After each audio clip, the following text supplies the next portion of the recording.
ஆண்டவரும் அருமை இரட்சகருமாகிய இயேசு கிறிஸ்துவின் நாமத்தில் தேவ பிள்ளைகளாகிய உங்கள் யாவருக்கும் ஈஸ்டர் தின நல்வாழ்த்துக்களை தெரிவித்துக் கொள்கிறோம். இந்த நாளிலும் நம்முடைய ஆண்டவராக இயேசு உயிரோடு கூட எழுந்தார் என்கிற ஒரு சுவிசேஷம், நற்செய்தி உலகமெங்கும் பேசப்பட்டு வருகிறது. உலகமெங்கும் இந்த நாளை விசேஷித்த நாளாக கொண்டாடி கொண்டு வருகிறார்கள். நாமும் கூட நம்முடைய வாழ்க்கையிலே ஆண்டவராக இயேசு கிறிஸ்து உயிரோடு கூட எழுந்தார் என்கிற இந்த நாளை விசேஷித்த விதமாய் கொண்டாடி கொண்டிருக்கிறோம். ஒரு விசை கூட கடைசி கால தேவசேனை ஊழியங்களின் சார்பாக உங்கள் யாவருக்கும் ஆண்டவராக இயேசு கிறிஸ்துனுடைய உயிர்த்தெழுந்த நன்னாளுடைய வாழ்த்துக்களை தெரிவித்துக் கொள்ளுகிறோம்.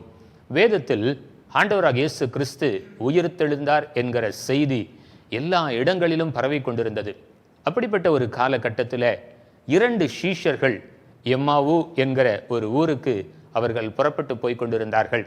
வேத வசனத்தை நீங்கள் கவனித்து பார்ப்பீர்களானால் லூக்கா 24ஆம் அதிகாரம் 15வது வேத வசனம் இப்படியாய் சொல்லுகிறது.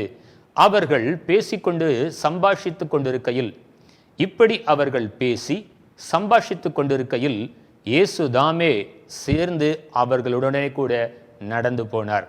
பாருங்க, உயிர்த்தெழுந்த இயேசுவை குறித்து 2 சீஷர்கள் பேசிக்கொண்டு போகும் பொழுது இயேசுவும் அவர்களோடு கூட இணைந்து கொண்டதாக வேதம் சொல்லுகிறது. அவங்களுக்கு அது தெரியல, அவர்களுடைய கண்கள் மறைக்கப்பட்டிருந்ததாம். அடுத்த வசனத்தை வாசித்து பார்க்கும் பொழுது லூக்கா 24:16 ஆனாலும் இயேசுவை அறியாதபடிக்கு அவர்களுடைய கண்கள் மறைக்கப்பட்டது என்று வேதம் சொல்லுகிறது. இந்த வசனத்திலிருந்து நீங்களும் நானும் விளங்கிக் கொள்ள வேண்டிய ஒரு ஆவிக்குரிய ரகசியம் உண்டு. உயிர்த்தெழுந்த இயேசு இன்றைக்கு எங்கே இருக்கிறார்? 2000 வருடங்களுக்கு முன்பாக அவர் உயிரோடு கூட எழுந்தார் என்று இன்றைக்கு நம்ம பண்டிகையை கொண்டாடி கொண்டிருக்கிறோம். உங்க வாழ்க்கையில இயேசு எங்கே இருக்கிறார்? உயிர்த்தெழுந்த இயேசு இன்றைக்கு இருக்கிறாரா இல்லையா? இந்த கேள்விக்கு பதில் என்ன? ஆண்டவராக இயேசு இந்த 2 சீஷர்களோடு கூட பேசிக்கொண்டு போய்கிட்டே இருக்கிறார். மாலை பொழுது சாய்ந்து விட்டதாம். இப்ப இந்த சீஷர்கள் சொல்றாங்க, இன்னும் அவங்களுக்கு இயேசு யார் என்று அறியப்படவில்லை. சீஷர்கள் சொல்றாங்க, லேட் ஆயிடுச்சு, இதுக்கப்புறம் நீங்க எங்க போறீங்க? எங்களோடு கூட நைட்டு தங்குங்க அப்படின்னு சொல்றாங்க. பாருங்க, ஆண்டவராக இயேசு கிறிஸ்துவும் கூட இரவு அவர்களோடு கூட தங்கும்படியாய் ஏற்றுக்கொண்டு இப்ப கடைசி ராப்போஜனம் வேதம் சொல்லுகிறது. 30வது வசனத்துல நீங்க வாசித்து பார்க்கும் பொழுது இயேசு அவர்களோடு கூட பந்தி இருக்கையில் அவர் அப்பத்தை எடுத்து ஆசீர்வதித்து அதை பிட்டு அவர்களுக்கு கொடுத்தார்.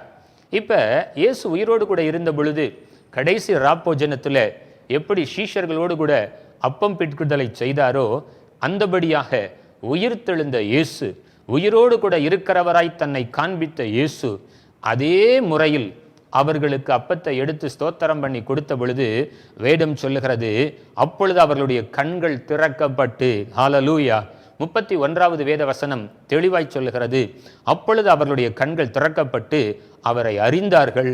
உடனே அவர் அவர்களுக்கு மறைந்து போனார். இயேசு என்று அவர்களை அறிந்தவுடனே இயேசு அவர்களுக்கு மறைந்து போனார் என்று வேதம் சொல்லுகிறது. எனக்கு அன்பான தேவ பிள்ளையே, உன்னுடைய வாழ்க்கையில, தனிப்பட்ட வாழ்க்கையில, உன்னுடைய ஆவிக்குரிய வாழ்க்கையில இயேசுவை உன்னால் காண முடிகிறதா? அவர் நம்மோடு கூட நடந்து வருகிறார், நம்மோடு கூட பேசிக்கொண்டிருக்கிறார். உயிர்த்தெழுந்த இயேசுவை உன் கண்களினால் காண முடியும். ஹல்லேலூயா. மாத்திரமல்ல, 32வது வசனத்தோடு இந்த செய்தியை நான் முடிக்க விரும்புகிறேன். அப்பொழுது அவர்கள் ஒருவரை ஒருவர் நோக்கி, வழியிலே அவர் நம்முடனே பேசி வேத வாக்கியங்களை நமக்கு விளக்கி காட்டின பொழுது நம்முடைய இருதயம் நமக்குள் கொழுந்து விட்டு எரியவில்லையா என்று சொல்லிக்கொண்டு அவங்க நடந்து வரும் பொழுது ஆண்டவராக இயேசு கிறிஸ்து வேத வாக்கியங்களை அவர்களுக்கு காண்பித்தாராம். என்ன வேத வாக்கியங்கள்? ஆண்டவராக இயேசு கிறிஸ்து மரித்து அடக்கம் பண்ணப்பட்டு உயிரோடு கூட எழுவார் என்கிற வேத வசனங்களை அவர்களுக்கு விளக்கி காண்பித்துக் கொண்டிருந்த பொழுது வார்த்தை சொல்லுகிறது, நம்முடைய இருதயம் நமக்குள் கொழுந்து விட்டு எரியவில்லையா? எனக்கு அன்பான தேவ பிள்ளைகளே, இயேசுவை நீங்கள் காண வேண்டுமா? வேத வசனம் நமக்கு ஆதாரமாக இருக்கிறது. வேத வசனத்தை நீங்க வாசிக்கும் பொழுது வசனத்தின் மூலமாய் அவர் வெளிப்படுகிறார். இன்றைக்கும் பரிசுத்த ஆவியானவர் மூலமாய் ஆண்டவராகிய தேவன் தம்மை வெளிப்படுத்த சித்தமுள்ளவராக இருக்கிறார். இயேசு மரித்தார் என்பது சரித்திரம் உண்மை.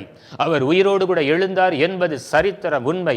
இன்றைக்கும் அவருடைய கல்லறை, அவருடைய அடக்கம் பண்ணப்பட்ட அந்த கல்லறை இன்றைக்கும் திறக்கப்பட்டதாகவே இருக்கிறது. இயேசு மரித்த இயேசுவாக அல்ல, அன்றைக்கு எம்மாவு சீஷர்களோடு கூட பேசினவர், அவருடைய கண்கள் திறக்கப்படும் வரைக்கும் அவர்களோடு கூட பேசினவர், அவர்களுடைய இருதயம் கொழுந்து விட்டு எரியும்படியாய் வேத வசனங்களை விளக்கி காண்பித்தவர், இன்றைக்கு ஆண்டவர் உங்களோடு கூட பேசிக் கொண்டிருக்கிறார்.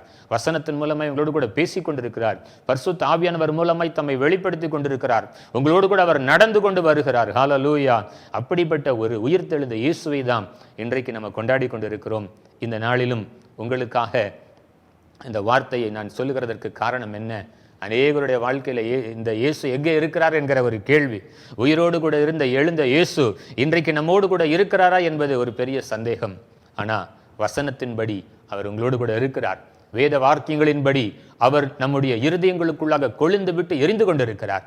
இந்த வசனத்தின் மூலமாய் கர்த்தர் உங்களுடைய இருதயங்களை கொழுந்து விட்டு எரிய செய்வாராக. உண்மையான ஒரு உயிர்த்தெழுதலை நீங்கள் கொண்டாடும்படி இந்த நாளை ஆண்டவர் நமக்கு தந்திருக்கிறார். எனவே உங்களுக்கும் உங்களுடைய குடும்பத்திற்கும் உங்களுடைய ஆவிக்குரிய வாழ்க்கைக்கும் ஒரு உயிர்த்தெழுதல் உண்டு. கர்த்தர் நம்மை ஆசீர்வதிப்பாராக. God bless you. இன்னும் ஒரு விசை கடைசி கால தேவசேனை ஊழியத்தின் சார்பாக உங்கள் யாவருக்கும் ஈஸ்டர் வாழ்த்துக்களை தெரிவித்துக் கொள்கிறோம். ஆண்டவராக இயேசு கிறிஸ்து உயிர்த்தெழுந்த இந்த நல்நாளுடைய வாழ்த்துக்களை தெரிவித்துக் கொள்கிறோம். கர்த்தர் தாமே நம் அனைவரையும் ஆசீர்வதிப்பாராக. God bless you.